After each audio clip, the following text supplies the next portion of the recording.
사랑하는 성도님들 안녕하세요. 이번 한 주 동안 온라인 새벽 기도의 순서를 맡은 고상일입니다. 먼저 히브리서 11장 6절의 말씀을 읽겠습니다. 믿음이 없이는 하나님을 기쁘시게 하지 못하나니 하나님께 나아가는 자는 반드시 그가 계신 것과 또한 그가 자기를 찾는 자들에게 상 주시는 이심을 믿어야 할지니라.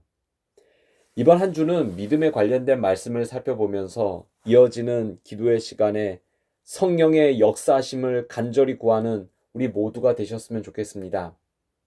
1945년 전쟁이 끝나갈 무렵 독일의 쾰른의 한 지하실 벽에서 낙서 하나가 발견되었습니다. 독일 비밀 경찰을 피하여 숨어 있던 유대인이 남긴 글이었습니다. 그 글에는 태양이 비치지 않는 순간에도 나는 태양의 존재를 믿는다. 혼자 할 때도 나는 사랑의 존재를 믿는다. 하나님이 침묵하실 때도 나는 하나님의 존재를 믿는다. 성도님들, 저는 이것이 믿음이라고 믿습니다. 보이지 않아도, 느껴지지 않아도 하나님이 침묵하시는 것처럼 느껴지는 그 순간에도 그분이 계심을 붙드는 것. 그것이 바로 믿음입니다. 사도 바울도 바로 죽기 직전 로마 감옥에서 기록한 말씀 가운데 나는 선한 싸움을 싸우고 나의 달려갈 길을 마치고 믿음을 지켰으니 라고 말씀했던 바울이 지킨 믿음은 무엇입니까? 예수님으로 구원받았다라는 믿음, 그 복음을 끝까지 붙드는 믿음, 재림의 소망을 바라보는 믿음이었습니다. 성경은 오늘 본문에서 하나님께 나아가는 사람이 두 가지를 믿어야 한다고 말씀합니다. 첫 번째는 하나님이 반드시 계신 것과 두 번째는 그분이 우리에게 상 주시는 분이라는 것입니다. 먼저 첫 번째입니다. 사도행전 17장 27절은 이렇게 말씀합니다. 이는 사람으로 혹 하나님을 더듬어 찾아 발견하게 하려 하심이로되 그는 우리 각 사람에게서 멀리 계시지 아니하도다. 하나님은 우리 곁에 가까이 계십니다. 1914년도 영국의 탐험가 어니스트 셜크터는 27명의 대원과 함께 남극 탐험에 나섰습니다. 근데 배가 그 빙벽에 갇혀서 634일을 버텨야 했습니다. 영하 30도의 극한 속에서 그는 매일 대원들에게 이렇게 외쳤습니다. 살아있는 동안 절망하지 말라. 내가 숨쉬는 동안 절망하지 마십시오. 그리고 마침내 한 명의 낙오자도 없이 전원 귀환했습니다.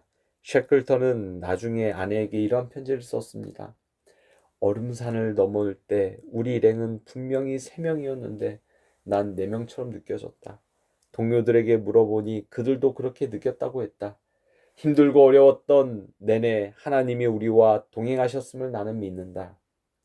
성도님들, 이것은 성경 다니엘서 3장의 풀무불 속에서 예수님이 나타나셨던 그 이야기와 다르지 않습니다. 지금도 똑같이 일어납니다. 예수님께서 마태복음 28장 20절에서 친히 말씀하셨습니다. 내가 너에게 분부한 모든 것을 가르쳐 지키게 하라. 볼지어다 내가 세상 끝날까지 너희와 항상 함께 있으리라 하시니라. 우리의 느낌이나 감정이 아니라 그분이 하신 말씀에 근거하여 우리는 하나님이 우리 곁에 계심을 알 수 있습니다. 이번에 두 번째입니다. 에베소서 3장 20절은 이렇게 말합니다. 우리 가운데서 역사하시는 능력대로 우리가 구하거나 생각하는 모든 것에 더 넘치도록 능히 하실 이에게. 그러나 우리가 여기서 오해하지 말아야 될 것이 있습니다. 하나님은 우리에게 상 주시는 분이 분명하지만 언제나 우리가 원하는 상을 주시는 분이 아닙니다. 우리는 너무도 자주 이기적인 기도를 드립니다. 하나님의 나라와 뜻보다는 내 나라, 내 뜻을 위하여 기도할 때가 많습니다. 그러나 기도의 가장 큰 축복은 기적을 체험하는 데 있지 않습니다. 이기적인 기도를 버리고 하나님을 닮아가는 데 있습니다. 전투함이 항해하다 앞에서 불빛을 발견하게 되었습니다. 함장이 소리쳤습니다. 항로를 바꾸시오. 그러자 그 반대편에서 응답이 왔습니다. 못 바꿉니다. 여기는 등대입니다.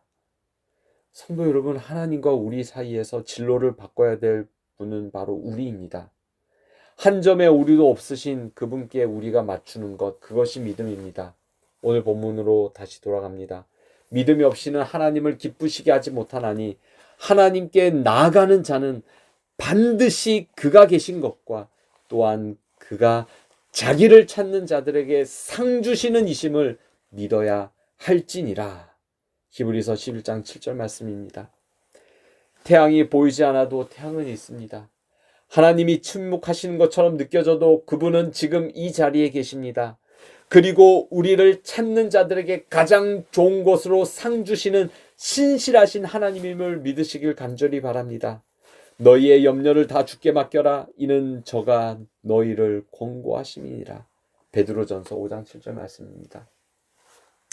제가 2022년 10월 16일 저는 갑작스러운 뇌경색으로 인하여 대구에 있는 굿모닝 병원에 입원하게 되었습니다. 원인을 찾는데 한 달간의 입원 생활을 경험하게 되었습니다. 제가 그 병원에 있는 동안 정말 하나님의 도우심만을 간절히 구했습니다. 막막하고 두려운 시간이었습니다. 하나님을 붙드는 것 외에는 달리 방법이 없었습니다.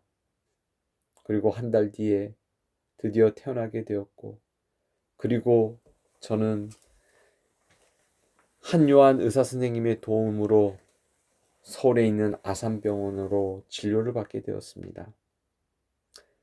그런데 그날 바로 의사 선생님이 경동맥 초음파 검사 오더를 내려주셨고, 당일 오후에 바로 검사 결과까지로 한꺼번에 들을 수 있었습니다. 나중에 알게 된 사실이었는데, 보통 아산병원이나 같은 이러한 큰 병원에서는 진료를 받고 난 후 검사 결과를 듣기까지 일주일을 기다려야 된다고 합니다. 근데 저는 어쩌면 하나님의 은혜로 하루에 진료와 검사와 결과까지 다 볼 수 있었습니다. 검사 결과를 보시고 난 후 그 의사 선생님은 제 목 쪽에 경동맥 쪽에 갈고리 모양의 것이 세포가 증식하고 있으니 혹여나 2차 뇌경색이 일어나지 않으려면 수술을 받아야 된다라고 권유했습니다. 제가 경동맥 수술을 받아야 된다라는 그 자체가 약간 두려움이 찾아왔습니다. 의사 선생님도 이 젊은 나이에 스탠드를 박아야 될지 약물로 해야 될지 그리고 수술 받아야 될지 고민했지만 수술이 제일 좋다라고 권유를 해주셨습니다. 근데 이제 3개월 뒤에 다시 추적 관찰을 하면서 수술 여부를 결정하기로 했습니다. 그런데 한 가지 문제는 3개월 뒤에 일정이 잡히더라도 몇 차례 걸쳐서 검사 결과를 들어와야 되는 일정이었습니다. 저와 집사람은 삼천포에서 서울까지 올라갔다 내려왔다. 사실 코로나 기간이었기도 하고 제 몸 상태로 체력적인 부담이 참 있었습니다. 그래서 이제 진료를 다 받고 난 다음에 저 멀리 떨어져 있는 간호사에게 조심스럽게 이야기합니다. 검사와 결과를 오늘처럼 같이 볼 수 없을까요? 간호사의 대답이 단호했습니다. 그것은 절대로 안 됩니다. 그것은 규정상 불가능한 것입니다. 저와 집사람은 서로 눈을 마주치며 생각했습니다. 어쩔 수 없구나. 2번 다시 체력적인 부담이 있지만 올라가야 되겠구나. 그런데 그 순간 저 멀리 진료실에서 의사 선생님께서 저희가 그 의사 선생님한테 하나도 부탁도 드리지 않았는데 간호사에게 이렇게 말하는 것입니다. 이분들 검사하는 결과가 검사하는 날이랑 결과를 듣는 날 같은 날로 잡으라고 명을 내리는 것입니다. 저와 집사람은 그 자리에서 서로를 바라보았습니다. 말이 필요 없었습니다. 가슴속에 동시에 같은 확신이 밀려왔습니다. 하나님이 살아계셔서 지금 이 자리에서 우리를 도와주고 계시는구나. 우리 모든 성도님들 살아있는 동안 절망하지 마십시오. 숨을 쉬고 있는 동안 절망하지 마십시오. 그리고 우리와 항상 함께 하시는 하나님의 손을 절대로 놓지 마시고 그 믿음으로 하나님을 의지함으로 주님께 나가는 요셉 기도의 시간 되시기를 간절히 바라면서 말씀을 마치겠습니다.